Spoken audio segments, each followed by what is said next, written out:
Darren, it's recording.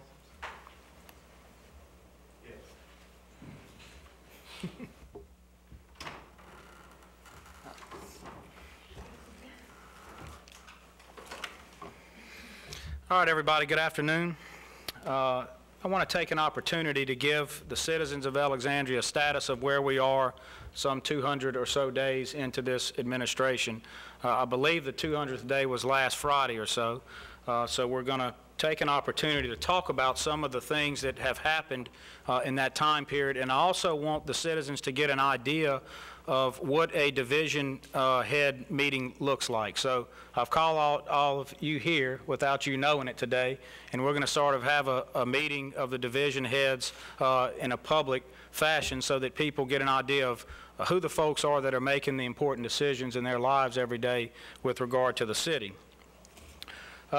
First, I want to talk about some things that we've accomplished in the first 100 days. And I think that's important to do. It's kind of to give us some benchmarking for people to know what the administration has been up to. If you recall, we had issues with vacancies regarding meter readers, which was one of the first big obstacles we had to tackle. We had to deal with fast track and some reorganization there.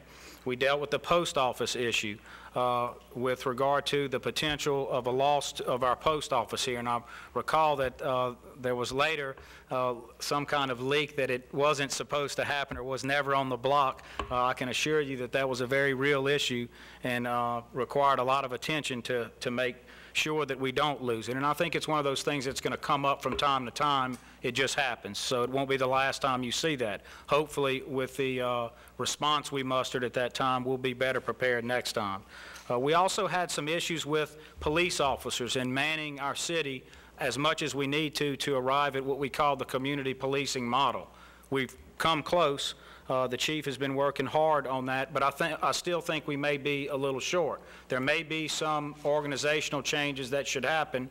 I was asked a lot during the campaign if I plan to come in and reorganize the police department. I think that a paramilitary structure like that, there's a reason it's arrived at its organizational structure now. It's taken years to get there. Or is there some tweaking that can be done? Possibly, but that is something we should work with the chief on in the very near future, and we're going to come back and address that a little more. We also tackled in the first 100 days the vehicle policy, which is now complete as to those persons outside of fire and police, and the next items will be those. As I stated before, the firemen do not really have the same issues that the general complement had of city workers and the police would have. There's not going to be much to do in that area, if any. Another item we did was reorganization of planning, and there is a chart that we have compiled that shows a whole different arrangement of how to do things in planning, but I'm going to come back to that since that is something I feel we didn't complete in the first 100 days. Although there's a schematic to show what we want to do, there's much more to talk about there. We've been fortunate to have Cecil Raggio come in at Mayor Randolph's request to ensure some continuity there after we lost the planning director. Cecil came out of retirement, so to speak, to help with the city, and that was greatly needed. We also established a mayor's office of development, which includes both workforce development and economic development.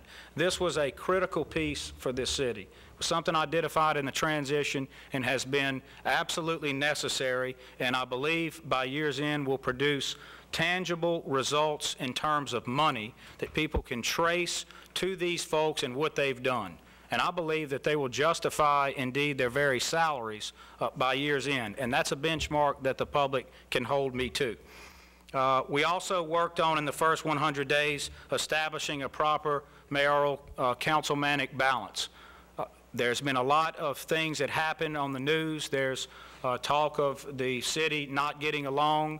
If you read the Town Talk today, you'll notice that the Town Talk had some criticism about it, but not about the fact that people's business is being discussed and even disagreement. That is a health sign. That's a sign of vitality in a community. That's not a bad thing. Do we need to work better to communicate? Sure we do, and we'll talk about that in a moment a little more. One of the things we did in this first 100 days also was plan for and establish an objective annexation test for new annexations into the city. And you're seeing some of that at work now, and we'll talk about that a little more in a minute as well. We also established some impact analysis requirements for annexation and planning. We submitted an appropriations request, specifically 3 items to our federal delegation, very detailed.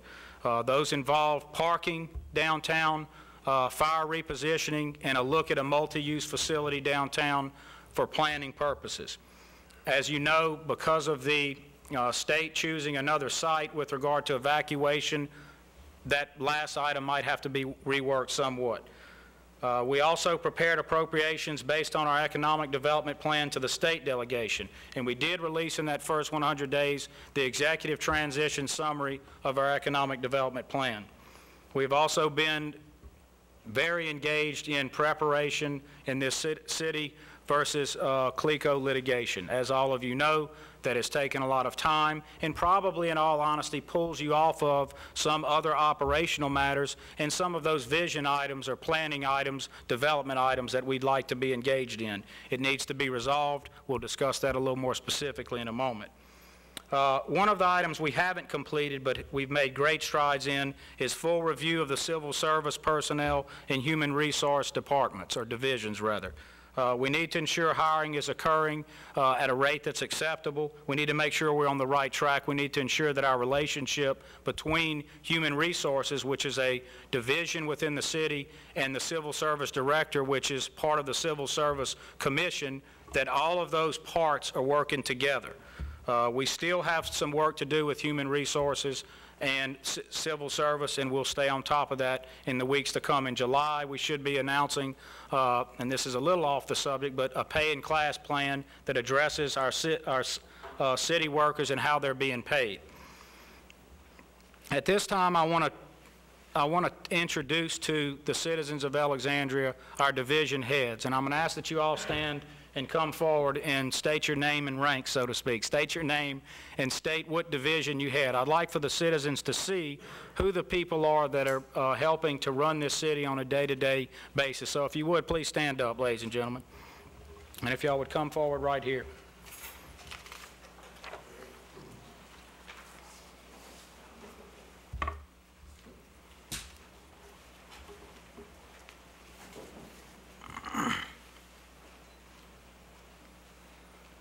There's a lot of talk of who actually represents the city, and so these are the officials, ladies and gentlemen of the public, who represent the unclassified staff for the city of Alexandria. That is to say, these folks are not in the civil service except for the fire and police chief, but that is a separate civil service from the regular employee city civil service. So if you would, we can start with Mr. Crutchfield, who is the finance director. David, say hi to the folks. David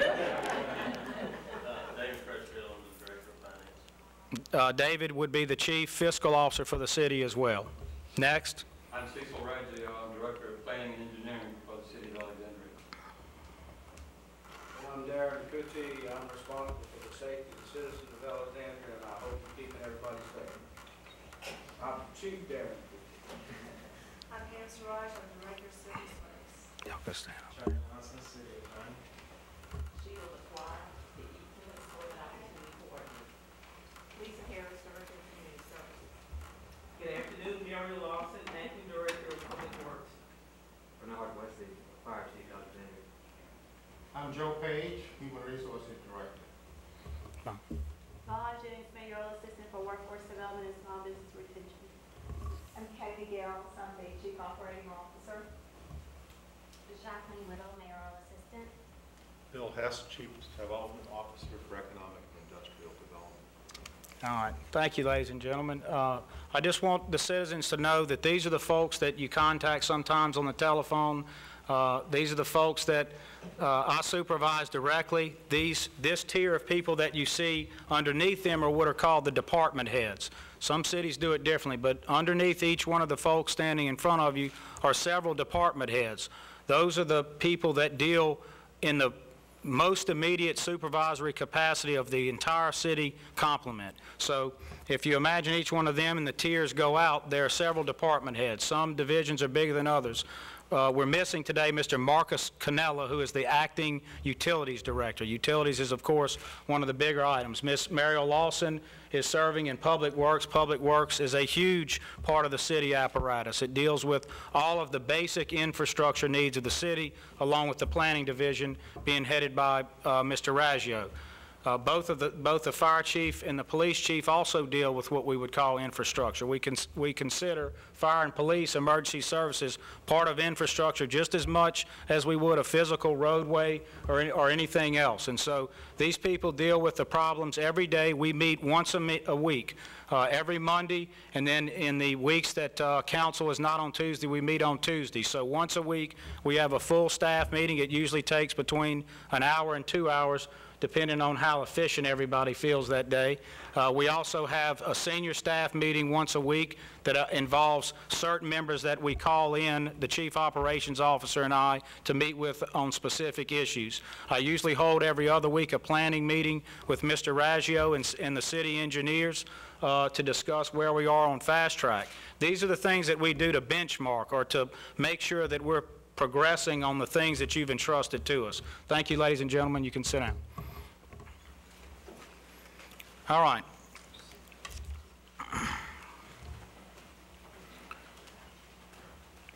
The next item I'd like to talk about is what we've done in the 100 days since that first 100 days to get to now. And most of that has involved the economic development plan and things related to that. And I just want to talk briefly about a few items. Annexation. The city needs to avoid creating islands and piecemeal annexation. It is something we've engaged in the past. It's something that we need to stop. We should not annex property based specifically on the sought-after subdivision of one group or anyone else. We should follow the existing planning within the city. We have multiple plans. We need to start following those plans. And you got to ask yourself tough questions. If we have someone that comes in and wants to put in a housing opportunity that we're all behind, should we put that on the periphery of the city? Should we, even if it's contiguous land? We saw an example of that a few weeks ago with Pagan Grove, that subdivision. There's nothing the city did wrong on that, but is that how we should do our planning, or should we be concerned more with infill, with making sure the existing housing stock in the city is addressed? And that's what I believe we should be doing. We should focus more on that than expanding the periphery. It stretches our resources. That's what's called a sprawl model of growth, and it's something that we should avoid at this point. When we decide to annex, ladies and gentlemen, I want the citizens to think about this. There are three questions we ask now. We ask if public safety is met. Can we safely expand fire, police, and utilities to the area? If you don't answer that question positively, infrastructure questions, you don't get to the next two questions. The next question would be, does the planning fit already existing planning? Does it fit a master plan? Does it fit somewhere where we already thought we needed a road? If it doesn't, if you answer that in the negative, you probably need to think about whether to do it. And lastly, if you get through those two questions, you need to decide about the aesthetics. Does it fit how does it fit the look and feel of a particular area? It's more of the question of just how things look, aesthetics. Those are the things that we need to engage in. Those are objective tests that we can implement to make sure that our planning is being done right, that our annexations are being done right. New developments, we follow a similar model. Does it exist within planning? Does it preserve and capitalize on natural and cultural resources? Does it fairly and inclusively distribute the costs and benefits? In other words, are we just stretching out and pushing out our infrastructure, which costs the taxpayers money? It costs you money to stretch farther and farther away from the center. Why? Because fire and police have to go out farther to meet those needs. Utilities have to be stretched out farther to meet those needs. So if you're practicing infill development and you're condensing the model, it's a much better way to allocate resources. These are things that we talked about during the campaign directly. These are things that I told the citizens I would be for, and that's what we're sticking to. We should promote some mixed-use opportunities. When you see this Versailles project being developed, you're going to see mixed use. Mixed use are those opportunities where you have some commercial and residential happening at the same time. Doesn't mean you relax it across the board, but we need to have some trial areas there. We need to aggressively promote recreation. We need to think about how we can have collaborations with our learning institutions, with libraries, concert series, arts museums, exhibits, parks, and playgrounds.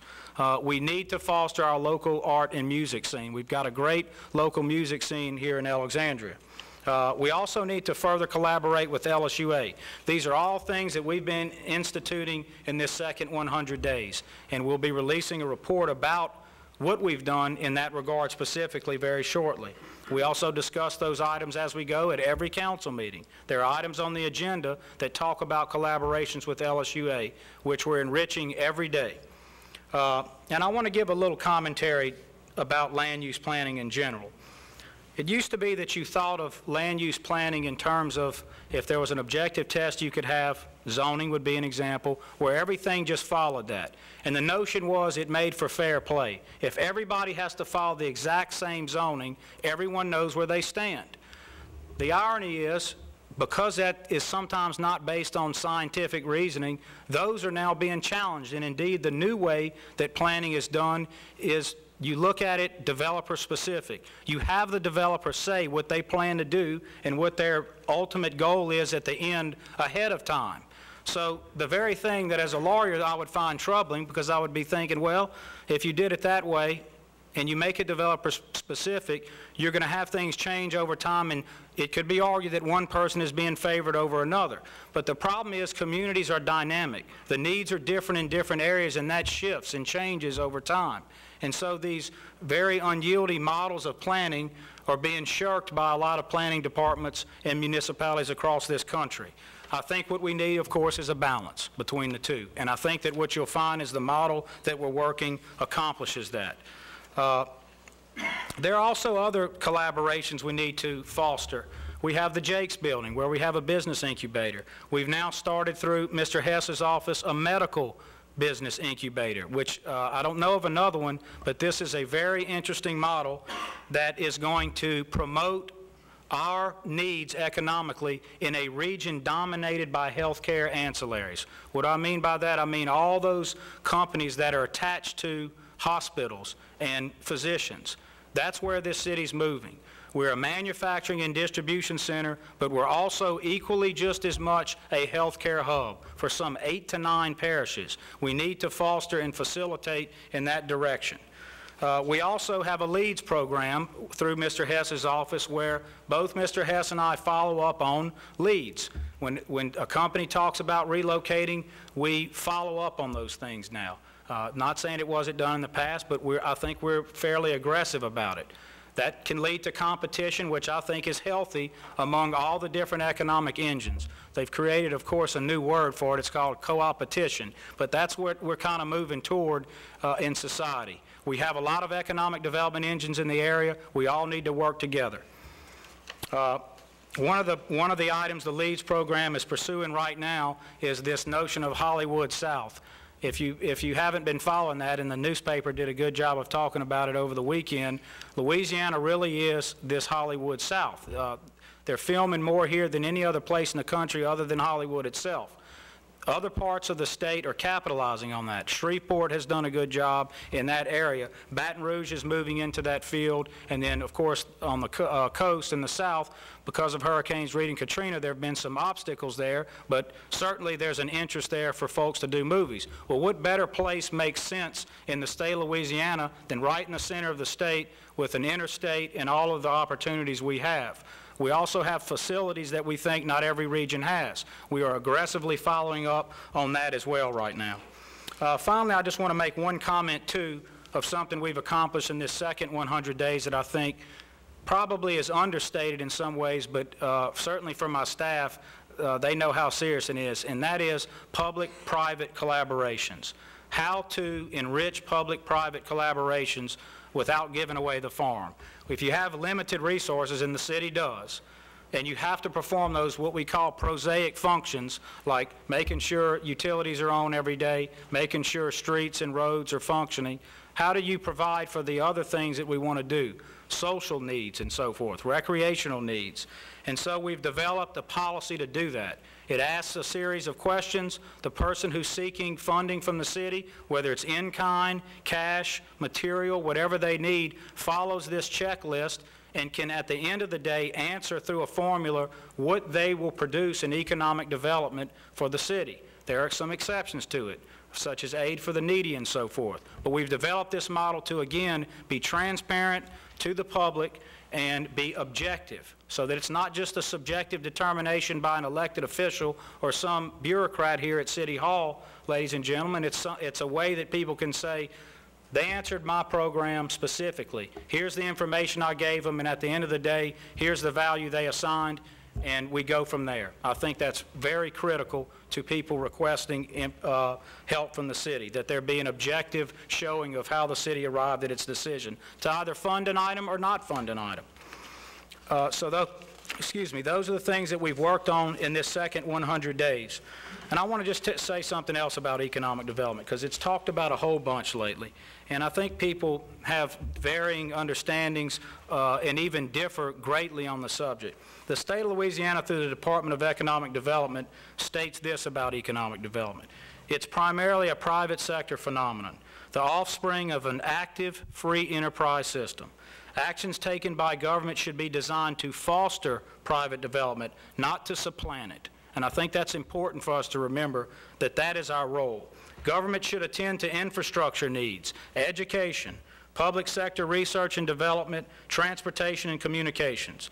Appropriations should be viewed as investments in the economic future, not as expenditures. So the extent to which we make it about investing, we talk about things at the Hotel Bentley. How can we foster and help it without a direct cash contribution or without a direct guarantee? What are the ways that we do those things? That's what this is talking about, making investments in private collaborations, not making it an expenditure, and not just favoring one person who's getting now the ultimate sweetheart deal, right? The city's funding it. Those are the things we have to avoid. Government should provide a stable and fair tax, regulatory, and legal environment in which business may be done efficiently and profitably. Those are the things that we seek to do. We also, along with Ms. Vaughn Jennings, who's done an excellent job, we've been working together in the last few months to get out a workforce development plan. We've also included with that a small business retention and assistance program. This is going to be something critical. The experts today, ladies and gentlemen, don't talk about economic development anymore without mentioning workforce development. The first thing they talk about is, where are you on workforce development? They don't want to talk about anything else till they figure out, what is your employment stock? What are they trained to do? What do you have? Do you have a widget factory? Are they trained to work in a widget factory? Are you focusing on trying to get everybody in college? Or do you understand, like most communities have learned, that not everybody is college bound? But what are you going to do about that to foster intervention at the high school level and younger with our young folks to get them prepared for the workforce? Are you addressing socio-cultural problems? We have a change in how employees are in this day and age. There are generational changes that we have to recognize. Are you saying that every single person who has committed a felony, for example, if it's a non-violent crime, if it's not a crime of dishonesty, are you saying they shouldn't enter the workforce at all? Are you saying they have no place in our workforce? That is a dangerous position to take as a community. And it's even dangerous in the government complex. And if we have too reticent of rules about that, too unyieldy of rules, too unbending of rules, we have to address those things, because we're knocking a lot of people out of the workforce that could be there. It doesn't mean that you go about it without care. It doesn't mean that you put somebody who's had a theft violation or something like that in the department with Mr. Crutchfield doing financing. You don't have to react to it in a silly fashion, but it does mean that you take the time to make sure that people are productive and able to work. What are people going to do if they don't have a chance? If they go and do their time and they come back and they're trying to say, I'm rehabilitated, I need a chance, what will they turn to if the workforce then says, the door is shut, you're forever barred from being in the workforce? It doesn't take rocket science to figure out what's going to happen there. We need to address those things. And we have not always done a good job about that. And I don't mean just Alexandria, I mean nationwide. That has been a problem. The city is going to engage in a community audit at this point. Ms. Jennings is going to oversee that process. We're going to provide a baseline picture of our community and look at the demand side of our labor market and the supply side and map out community assets and how they fit. We also want to conduct an industry cluster analysis. This is a logical step after a basic audit, and it allows us to identify the industries in which the region has a competitive advantage versus other regions. We need to look for those things where we do have this competitive advantage. Industry cluster analysis is uniformly used and accepted scientifically nationwide. We haven't engaged in it yet here, and we need to. It is not the expenditure of a bunch of money on a new study, and I know that'll be the first criticism. We have enough studies. We've never had this study done, and it needs to be done. We need to look at sectoral intervention, employer-based intervention in the workforce. Those things are going to be important buzzwords as we approach the next 100 days of this administration. The city needs to lead by example when it comes to having a diverse workforce. I believe the people will be proud to see all of you as division heads and how much diversity there is in this room. But we need to ensure that we're promoting that citywide and that we promote it within those persons with whom and entities with whom the city does business. Ladies and gentlemen, there has been on the books since roughly 1989 a workforce development, what is called a Small Business Minority and Women in Business Enterprise Development Program. It's at section 10-35 of our municipal code right now. It's been in existence since 1989 and has largely not been implemented. There are problems with it because of changes in the law since that period. There have been cases in the Supreme Court, Ms. Jennings and I have discussed those over the last few months, that talk about when you can have a minority program. We all know that the old language of set-asides and so forth has been largely scrapped by the Supreme Court of the United States of America. And there's reasons for that promote making sure that you have the best and brightest available to do jobs. No one wants to disallow that from happening. No one wants to supplant the capitalist model. What we do want to do is make sure that we address institutional problems with cities, institutional problems that lead to some folks not having a fair share at the table.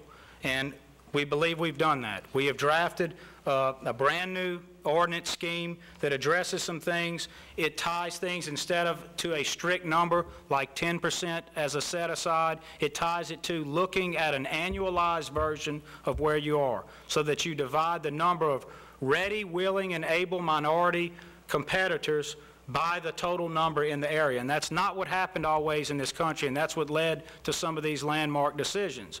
So you have to have a disparity study, and you have to see where you are on a yearly basis. So we've taken the existing statute that hasn't been enforced, and we think we've made it both constitutional and reflective of our city. That's something that we want to start enforcing in the very near future. It's going to take the help of every division head to do it, ladies and gentlemen, and it takes a lot from you. You're going to have to say where you are every month, what vendors you're using and everything else. We want to map that out. We're not going to make some strict, unwieldy form that gets everybody into problems and upsets our community, but we do want to make sure that we are benchmarking this program and that it's being followed through and worked on. We'll be presenting that at the next council meeting in the form of an ordinance, and I hope that everybody will be on board. It's going to take all of us to do it, but we have to have real follow-up to get this done. I'll be sharing that with you at our next staff meeting in greater detail. One of the balances that you have to strike in this is how do you ensure that if you're promoting outside minority or women-owned businesses, when is it okay to promote that versus not using local folks who could do it? So on the one hand, you want to promote minority and women-owned business, but on the other hand, if that's to the disadvantage of local business, you have to find a balance there. So this is not easy stuff, ladies and gentlemen. This is stuff a community has to engage in and discuss as a community. And that's what this has all been about for me, community-based planning. And so I hope that you'll be on board as we approach this, be objective, and offer your sincere criticism or support for these notions. In the next 100 days, We're going to be looking at emergency preparedness, communications, and marketing our economic development purposes. We need to look at still work on the timely filling of vacancies in our departments. I stated at the beginning I thought it was premature to move division heads out or make drastic changes. I said I thought it would be reckless to do that. I'm a new mayor. I was coming in. We needed to ensure that we had at least 6 months of continuity. I do believe that, but I stated then, there would be some critical changes at some point. We're now about 7 months in. It is time to assess all division heads and where we stand. The only way to have supervision of division heads is through my office. You supervise all the department heads, and now it's time for us to reflect on where we are. Are we all on the same page? Are we following the same philosophy? And that's going to be important for us to move forward in the future. I believe I'm ready to do that, and I believe you're ready to engage in that honest and frank discussion at this point. We also need to look very hard in this next 100 days at our fire repositioning study. That needs to be completed. It is a major infrastructure item, and we need to get it done. And Bernard, I look forward to working on that. The planning division at this point, Cecil has done a great job of taking care of it, but we all know from Cecil's words to us and everyone else who's been involved, including the developers and folks building out in our community, planning needs to be reworked, rethought, and retooled, and it needs to happen right now. And so it is. So that's going to be one of the major items that we're going to engage in the next 100 days. We have some other items we need to think about with police. We need to make sure that we are looking at the demographics in our town and doing victim surveys to scope out the nature of crime in each area. That is not some veiled way to look at who's doing what for some bad or ill motive. Indeed, it's the way that you engage in making sure that you know what's happening where, so that you can put the best officers on that job. When we lost community policing, ladies and gentlemen, you lose something real important. You lose that the citizens in a given neighborhood or area know the policeman that they're dealing with. It makes a huge difference. We're not looking for Mayberry RFD here. We're looking for knowing who an officer is. Is that going to change by normal attrition? Of course it is. But it drastically changed when we lost that model in the last half decade or so, and we need to move back toward that model. We need to make sure that the public perceptions about crime that aren't true, that Darren and I address and make sure the citizens know that isn't what's going on, but then honestly tell them what is going on. And that's going to take some fairly frank discussions in our neighborhood groups, and I think that we're having those now.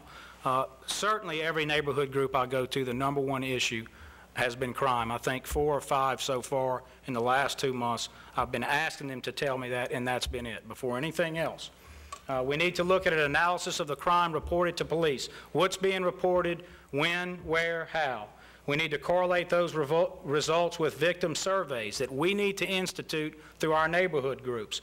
Some of that is done through Weed and Seed that Darren has been involved in now for several years. We need to beef that up to whatever extent we can. We need to have focus groups with victims on prioritized crimes.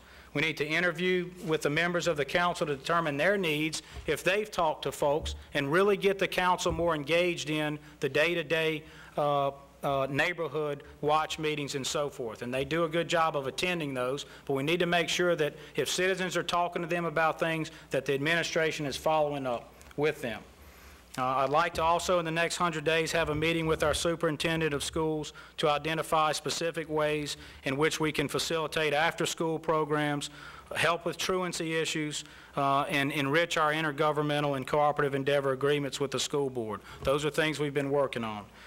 We need to also identify and commence the needs for a very specific and independent audit of ourselves. Under the charter, the council is charged with the auditing capacity for the city. But I feel like as a new administration, to establish some benchmarks for this administration, we need to audit ourselves too. We need to get an outside person to come in, we need to honestly look at where we are, and we need to make it all public. It's that simple. And that's something that we're going to do in the next 100 days. That would include provisions of loss prevention, That would include program efficacy, each of the things that we do. That would include our retirement system. That would include the provision of legal services. That would include waste. That would include provision of, and waste is a big deal. Misuse of our property is a big deal. And we're going to get to the bottom of that if it's occurring. We need to look at the provision of engineering services, and we need to look at planning as a whole. Some simple things we need to get back on track on. Synchronization of lights on our thoroughfares throughout the city. Big complaint I get. We need to look at why that isn't occurring. If some are state routes, what issues are involved there. We need to finish up our euthanization program with our local police jury.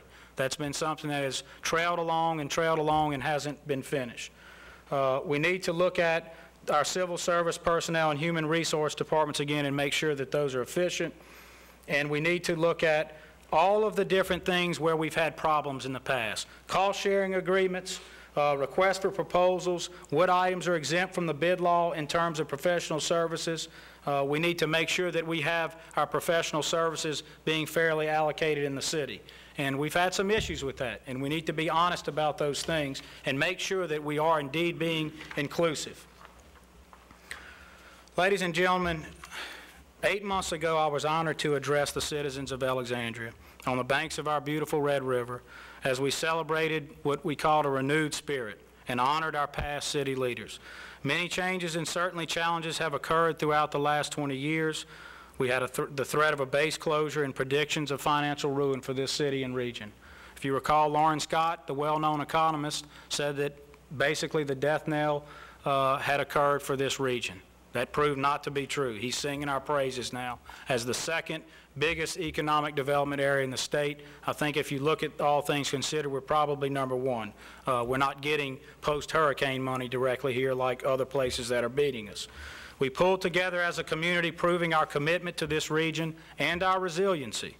We were dealt a tough hand and we came out of it winning. We dealt with adversity together. Now we find ourselves in an improved position, ladies and gentlemen, holding a better hand because of past and hopefully because of current leadership in this room. Now we must face a trickier test. How do you seize on the positive forces of fortune like we have now to move forward? When everything is negative, that usually presents a clear problem to folks. People tend, though not always, to know what to do, even if it's difficult. When it's a negative problem, they marshal together and figure out what they need to do. But it's trickier because when you have options and you have positive growth like we're experiencing now in Alexandria, can we come to a mutual, inclusive solution and move forward together with a cohesive plan for all Alexandrians? This is our test, yours and mine. Although we work hard every day, this administration is dissatisfied with the status quo. When we look to our glorious history in Alexandria, the story of survival and at one time central role of this city in the state of Louisiana and region, we can see an older star burning brightly again right now. Alexandrians continue to sense, talk about, and act as if we were at a real crossroads in our history, a time to capitalize on our shared past and prove to the region the power of our diverse tradition and makeup. We know we can see just over the horizon our region as the economic engine of primacy in our state, the indispensable party to Louisiana's success. Others around the state know this too, but we must not let them think of us as an unfriendly or risky place to do business. In a way, we were always destined for this great place where we find ourselves. At the turn of the century and before, we held this position. After depressions and wars and generally changes to the makeup of cities, and perhaps importantly some strategic misses politically, decades ago, Alexandria was left behind versus some other cities, like Lafayette, like Shreveport. However, following the last 20 years of inching forward, we are once again poised to take the helm for Central Louisiana. We'll do this by casting aside fear and complacency, and I know you've heard me say that before. We'll do it by embracing our differences and working together, something we've always approved adept at doing in this area. And I want to tell you something that's been important to me.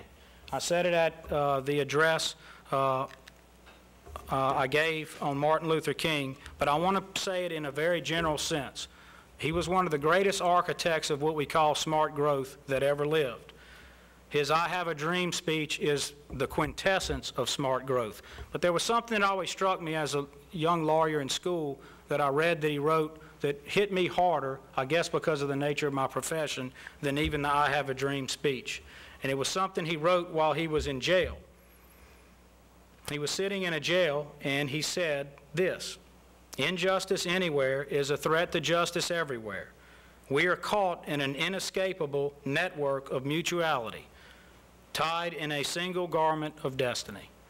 There's no better explanation for where we are in this city right now as a community, as reflected by our demographics, as reflected by our culture, as reflected by the sociology of our area, as reflected by our museums, by our music, by our food, by everything about us, than that.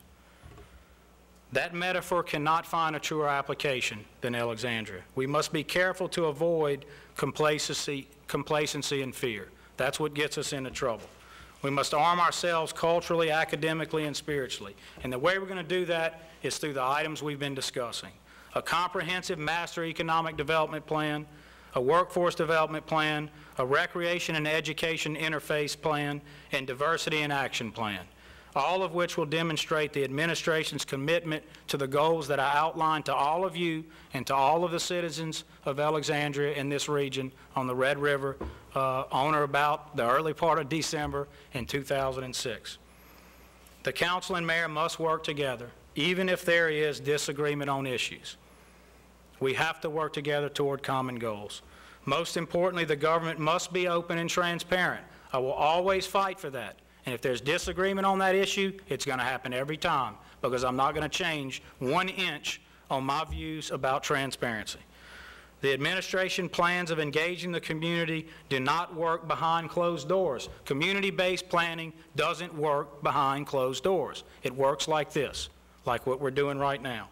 It cannot occur in secret. It just doesn't work. We have started work on the promises together, setting aside real dollars for recreation, joining the areas of our downtown once again with uninterrupted traffic flow with 6th and Foisey Street, committing to what will become a new and central economic engine by joining 28 growth to our inner city through the Versailles connection. We don't need to get off track with Versailles. And also, without any further hesitation, we've seen where the funding is right now. We finally committed in real fashion to Sugar House Road, another economic engine for this city to join different areas of growth, Highway 1 and I-49. That enables us to keep our promises to all our sons and daughters in this city. Alexandria has proved in the past that diversity works. We're going to prove that inclusiveness makes money. We're going to prove that community-based planning positively affects cities. Participation is at an all-time high in the city. As I stated before, I don't view this as a negative. Community participation is essential to moving forward. Disagreement is not a negative symptom, but rather a sign of health and vitality, proof of transparency, and the paramount ingredient, in my opinion, to sustainability of Alexandria. But we must disagree with cordiality, with respect, and with consensus to press forward. In other words, you can disagree, but have a solution. Have something in mind about how you're going to go forward. We must communicate and share with each other our concerns. We cannot let any one person's monetary interest or stake in any aspect of our public health in general eclipse the bigger picture. Frankly, this is counterproductive and self-defeating. From the administration standpoint, we are finished with activity which does not further the interests of the city and only seeks to further the interests of one or a few people. This is what we celebrate this year, this 200-year celebration we've been having. How do we plan for the next 2 centuries? I'm at 200 days today. How do we plan for the next 200 days? If we work together, great things will happen. If self-interests prevail, we will suffer. I'm committed. I have been every day committed to this city and to all of you since the first day of my job. And all I ask is this: will you commit to help me do it? Will you commit as division heads? Will you commit as the supervisors of your department heads? And will the citizens of Alexandria commit the same way? Quality of life is essential to sustain this community. We've celebrated this year again about our 200 years. We celebrate our quality of life here, and we remind ourselves about where we've been and where we're going. Let us all commence and commit to work hard to make our community better in 2007, to make it a year of continued civic pride and a year of healing. Be engaged in your community and give back. And I just want to say this to everybody. I hope that we're all working together on the same team. I hope you appreciate the candor with which I've approached this, because it's necessary.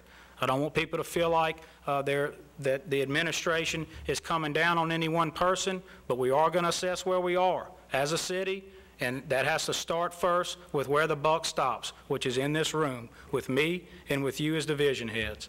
God bless you all, and God bless our region in Alexandria. Thank you very much for listening, and I'll entertain any questions.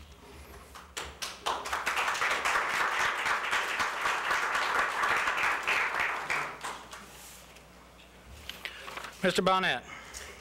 Yes, Mayor, we had a conversation early when you became mayor, and you had indicated to me that you weren't happy with the amount of time that was spent with day-to-day activities, and you felt that your administration needed to be, or the mayor's office needed to be reorganized, and you had mentioned adding so many positions to the administration, and I was wondering if, from the way the office is taking shape, the way it looks now, are things better with allowing that time to be freed up?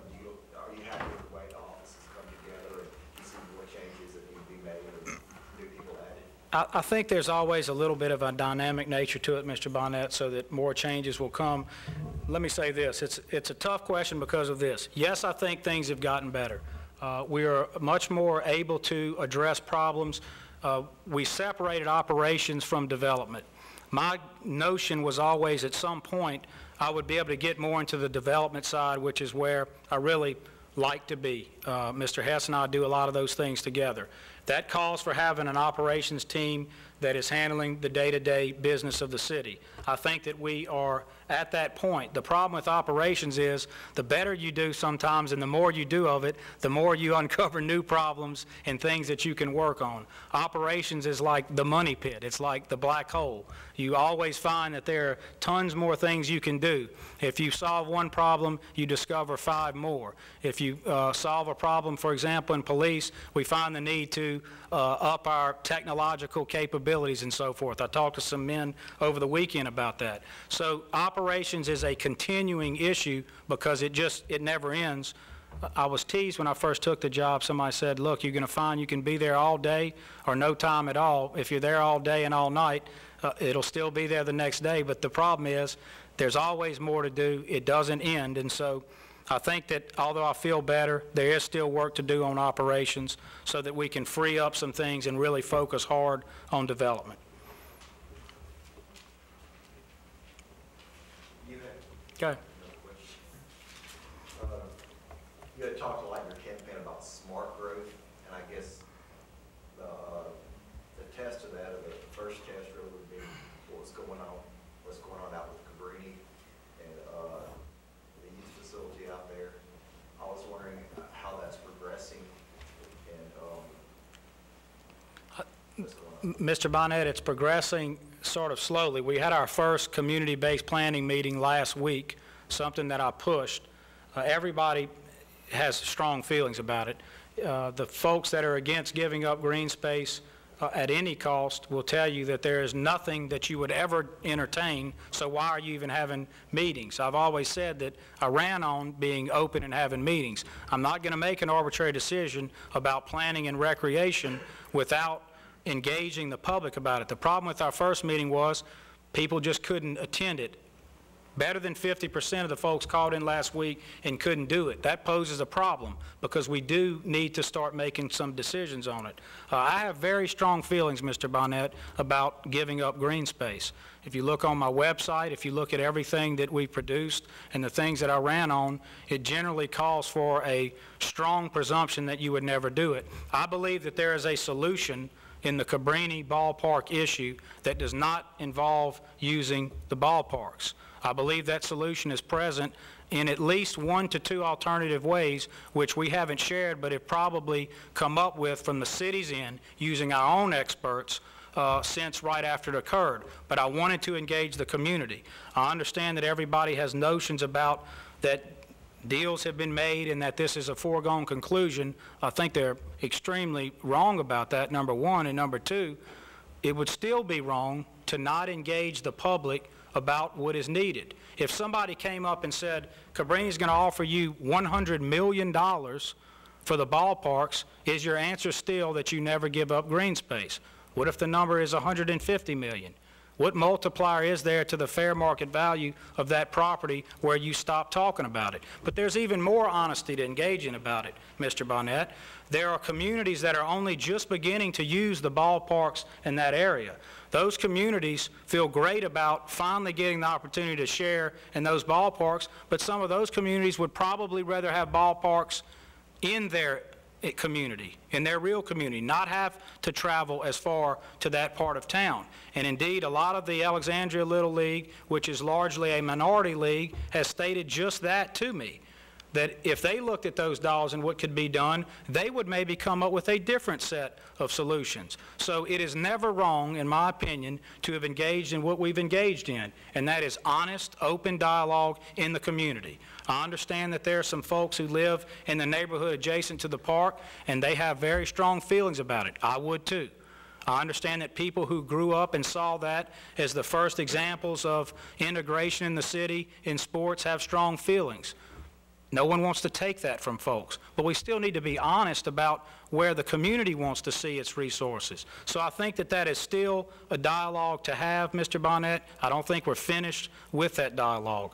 Again, there's a strong presumption that green space or park space is not given up. That has to be overcome, and I just don't think we're there yet. I think that there are solutions that have not been put on the table at this point.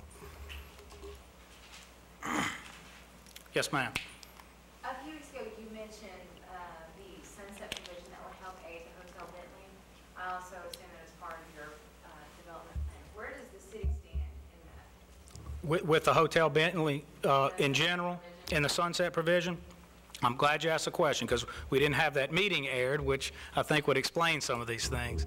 The provision that we allowed from the city standpoint is not really even a TIF, and you've heard that in the paper, tax increment financing. The provision the city allowed would allow the Bentley to take off of its occupancy a percentage of money just for its own patrons.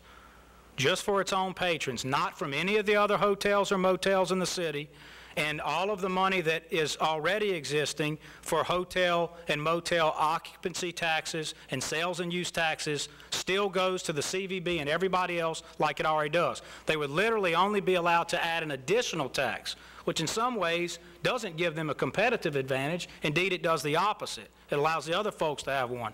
But it allows people who would choose to stay in that wonderful and beautiful historic place, and there will be many who will, to put something back into it and allow the Bentley to plow that money back in. The point of having a sunset provision or a provision that ends it is to make sure that you incentivize the private folks that would buy the hotel to get it done so that you don't have this existing extra tax on top for an indefinite period of time. That's something that is done in other states, and I thought it was important to have here so that people would properly desire to get their house in order literally and figuratively so that they would move off of the need for this tax structure to exist at all. I don't know where they are exactly, but people need to understand, because I continue to hear or read things, the city is not involved in the Bentley deal. The city would, of course, be involved in terms of incentives to help the Bentley, and I think that people all agree that we should do that. But as far as direct cash contribution or guarantees, the city is not involved in that at this point. And I can only speak for the administration. The council may have a different opinion about that, but so far we've been on the same page in that regard. And I can be more specific if that didn't answer it. Mr. Barnett? Speaking of the Bentley, there's an argument that some make where, you don't want to show favoritism to any particular business or establishment, but with the historical significance of the Bentley and it being being located downtown, the economic benefits they could have to Yes. reopen that particular building, that the city should enter some sort of a public-private relationship with hospitality company. One of the ways in which that's been considered was, there was at first talk of what's called a Section 108 guarantee, where you would pledge CDBG or Community Development Block Grant funds for a certain period of time toward this. So they enter into their deal, and the city does a guarantee of the loan, which allows them to get it, and that's where the problem was. The citizens wouldn't lose directly if there was a default, because the city doesn't put up a dollar.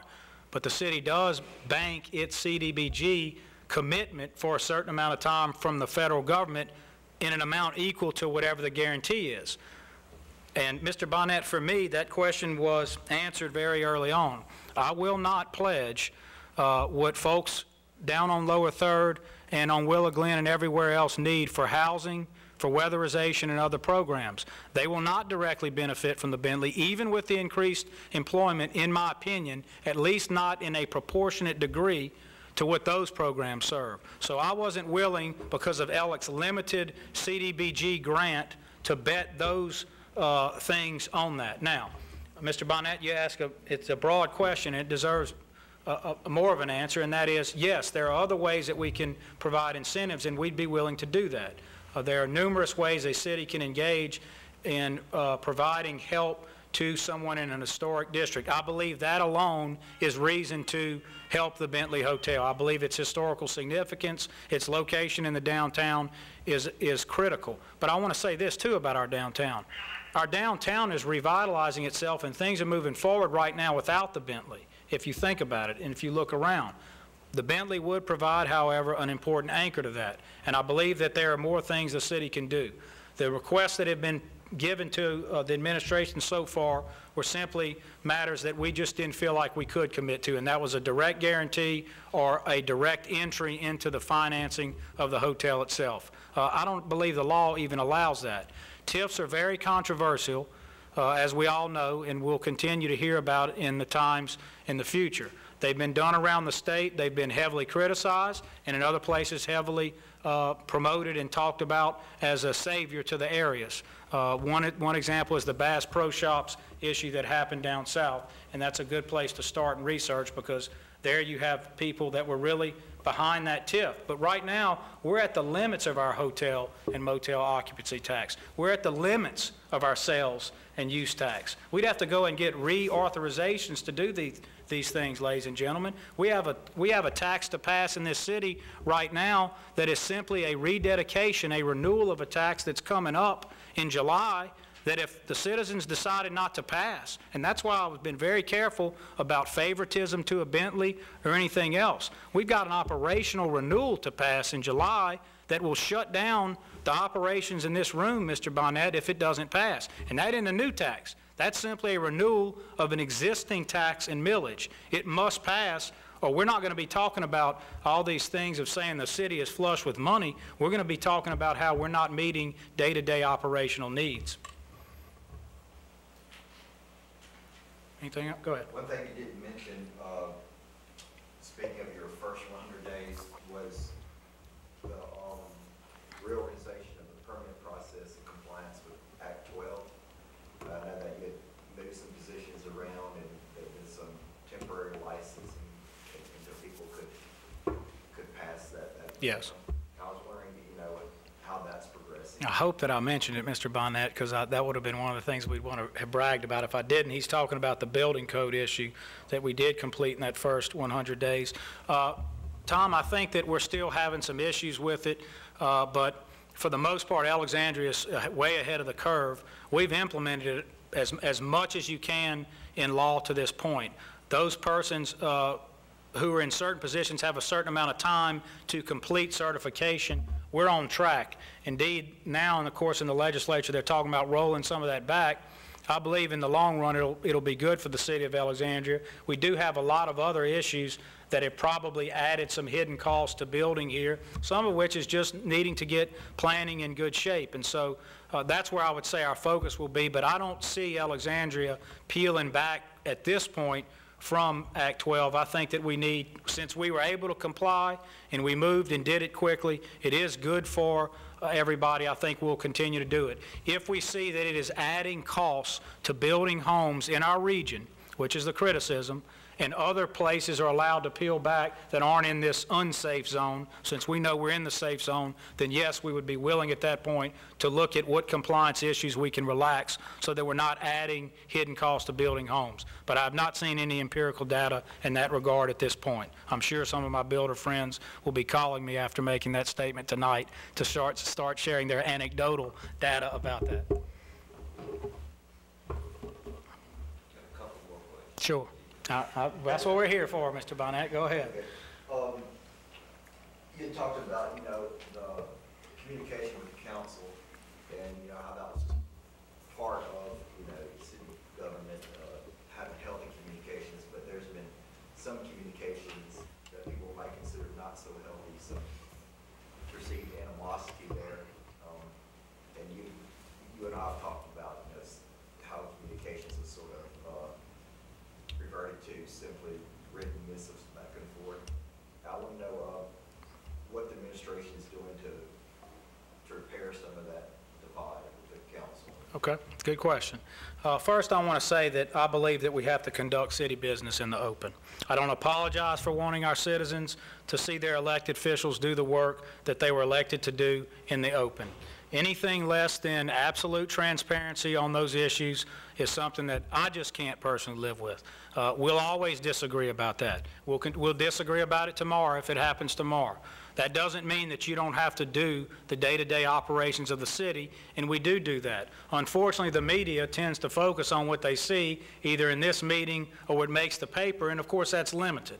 You only have so much space and so many lines you can use. There's only so much time in these meetings. Every day we work hard.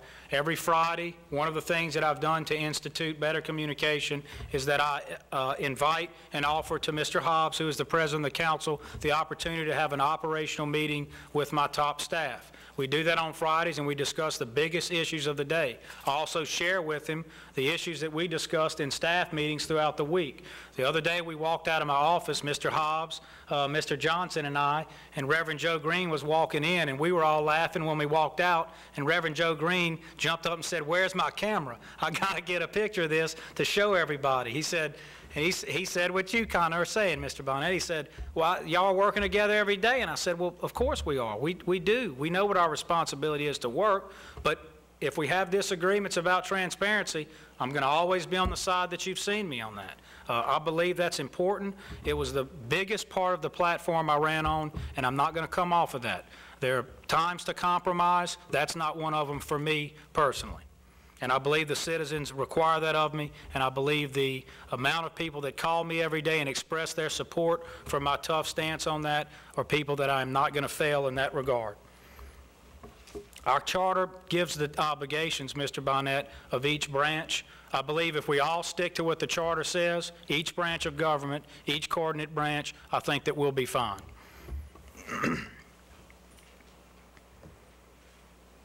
Yes, sir. Things that intrigued me, we referenced Hollywood South and some of the, so you're making progress on that. Could you elaborate more on that? You're talking any production companies or how many Hollywood? My chief of development is looking at me doing his eyes like this. We're about to test my transparency, right?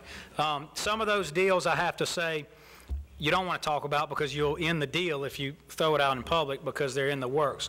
But there are right now several movies that would like to consider being filmed here, and so we need to have a fiscal person in place either through Mr. Crutchfield's office or somewhere else to engage them in some interface where they can work with us. But more than that and more generally, there is the notion of us providing space for what I would consider more a studio setup that other places are limited to. And if you press me on it, I'm going to answer it specifically or ask Mr. Hess to, but it's very much in a draft stage. I'm sure that those folks will be concerned about being thrown out there, and I would hate for us to lose the opportunity to have it by throwing their business out right now that maybe they'd like to keep somewhat confidential. But the things that we're working on, Mr. Bonnet, are more in the nature of providing real space in a building for those folks to come in and have a studio. And think about, again, what that would serve.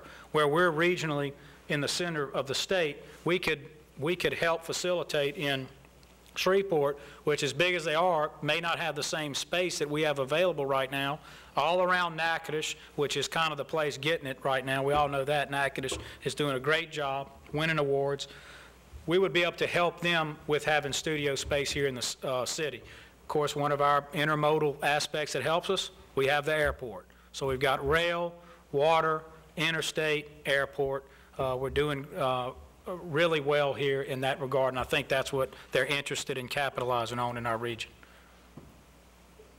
You gonna let me off the hook, or you? Okay. What do you see as your biggest accomplishment in your time in office thus far, and what do you see as your biggest challenge to come? I think they're one and the same thing. I think the biggest accomplishment so far is ensuring that the mayor and the council respect their coordinate duties under the charter, and I think at the same time that is the biggest challenge because it's always the hardest thing to do. You have several elected officials in the city. They all want to serve and do what they think is best, and sometimes we're not always on the same page. It takes communication to get there. So I think the biggest thing that I've done is brought back a strict adherence to our charter, and I do believe that things were not working in the way that they are right now under it, but at the same time I believe that's going to be the biggest challenge. So it's one of those ironies in life that it's both the biggest thing I think I've accomplished and still the biggest obstacle to our future growth.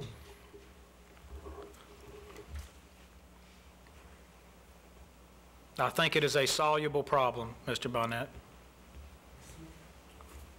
Reverend? Mr. Mayor, I just wanted to say, on behalf of the Baptist Association that I represent, that I want to commend you on the job. Well done. Thank you, sir. I recognize that you did what I had to do when I became the president of our association. First thing I had to do was organize a team. You have a great team here. I was just on the phone with a couple of them this morning. Whenever I need something done in the community, since you've been in office, all I do is dial certain people's number, and it seems like things happen. But you will have many challenges, and I know you're aware of that, but I remember you began to run for the position of mayor, and you came out to the football field, we talked, and I recognize you as a man of integrity, and I still see that in you because you're doing a good job, and I want you to just continue to do a good job. I want to commend you. Thank you, Reverend Dupar. Well done. And I want this group that worked for you, Mr. Rancho, I think he did something with my church, but I think he used to work for America. He did, yes, sir. You know, a team, you have a team, and you have a great team that's supporting you. So you said something in reference to felons, I think felons. Yes, sir. And I'm faced with that right now, a young man that's a felon. Come on up, Reverend. You can stand here. So I wanted to record. And I'm glad you said that because we sort of ostracize people once they make a mistake in society, and you want them to become productive citizens once they return back, but then you don't want to give them a job.